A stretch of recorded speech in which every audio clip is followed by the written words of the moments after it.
मेघन एक विचारावंसं वाटतंय गं. विचारा ना. जे ज्या ताईंचा मूड ठीक आहे ना, म्हणजे अशा त्या नेहमी सारख्या नव्हत्या, म्हणजे अशा नेहमी कशा खुलून बोलतात तशा बोलत नव्हत्या हो. नाही बाबा, मला नाही असं काही जाणवलं. नाही हो, पण त्यांची हल्ली दुकानात सुद्धा फेरी असते ना, तेव्हा सुद्धा त्या अशा गप्प गप्प असतात हो. घरात सगळं ठीक आहे ना?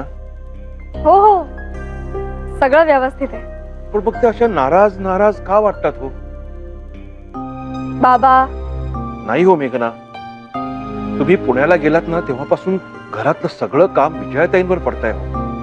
आणि त्यात आता माईसे बाजारी आहे. तुम्ही एक काम करा, तुम्ही ना आता कशी बिनपगारी रजा घेऊन इकडे आलाय, तसंच ना आणखीन एक 3-4 महिने बिनपगारी रजा घ्या आणि इकडे या. आता ह्या क्षणी घर सांभाळणं खूप महत्वाचं आहे हो.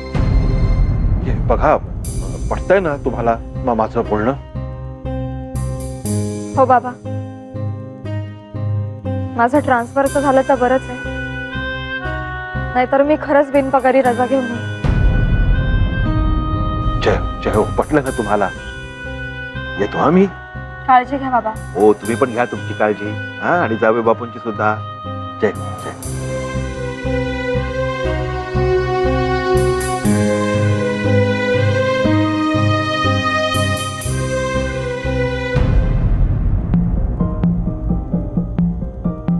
बरं झालं विजया खाली नाही आली. ते बिचारे सुरेश काका चांगलंच सांगत होते, पण हे ऐकल्यावर विजयाचा आणखी एक गैरसमज झाला असता. तिने या सगळ्याचा परत माझी क्षमताच नाही असा अर्थ काढला असता. तेव्हा खरंच कोण बरोबर आहे कोण चूक काहीच कळत नाहीये रे. फक्त लवकरात लवकर दूर व्हावं त्यांच्यात जे काही चाललंय ते.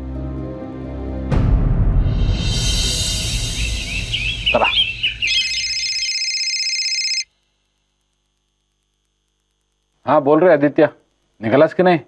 5 मिनिटात निघतोय मी. तयारी झाली माझी. हे बरं ऐक ना सतीश, अर्जुला कोणी सांगितलं नाही ना? नाही नाही नाही, अजिबात नाही. हा म्हणजे तिचा एकसारखा जप चालू आहे तुझ्या नावाचा आणि आम्ही सगळे एन्जॉय करतोय. अरे नाही, तुम्ही कोणी सांगणार नाही माहित होतं मला. मला माईची भीती वाटत होती. तिला जर का मध्येच अर्जुचा उमाळा आला ना की झालं. डोंट वरी डोंट वरी. हे बघ, आम्ही माईंना बरोबर थोपवलेलं आहे, तू काळजीच करू नकोस. सतीश, विजया कशी आहे रे? आहे तशीच आहे अजून. म्हणजे वरवर पाहता सगळं व्यवस्थित आहे, परंतु आतून ज्याचं त्याला जाणवत आहे. अरे पण दादाच्या लक्षात कसं आलं नाही हे समजत नाही मला. अरे झालंय काय, अमित सध्या प्रचंड बिझी आहे, खूप काम करत असतो दिवसभर, आणि विजयाचे देखील थोड्याफार फरकानं तेच चाललंय. त्यामुळे त्या दोघांना एकमेकांकडे बघायला किंवा एकमेकांचे मूड सांभाळायला अजिबात वेळ नाहीये. हा म्हणजे मे बी अमितच्या लक्षात आलंही असेल की विजय अपसेट आहे, पण त्यामागे मेघना आणि विजयात झालेलं छोटंसं संभाषण असावं हे त्याला माहीत नसावं. नाहीतर आतापर्यंत हे प्रकरण मिटलं तरी असतं किंवा उग्र तरी झालं असतं. हो रे. अरे म्हणून तर हा विषय मी आणि माईंनी अमितकडे बोलण्याचं कटाक्षाने टाळलंय आणि अर्जुला पण तसा दम दिलाय. थँक्स यार सतीश. थँक्यू काय रे, पुण्याला जाऊन थँक्यू म्हणायला शिकलायस की काय तू? अरे हसतोयस काय, निघ आता लवकर, नाहीतर उशीर होईल. मी सुद्धा थोड्या वेळासाठी दुकानात जाऊन येतोय, म्हणजे नंतर सुरेश राव आहेत ते बघणार आहेत सगळं. चल चल चल, निघ निघ. ठीक आहे चालेल, पोचतो मी वेळेवर. ओके चल, बाय बाय.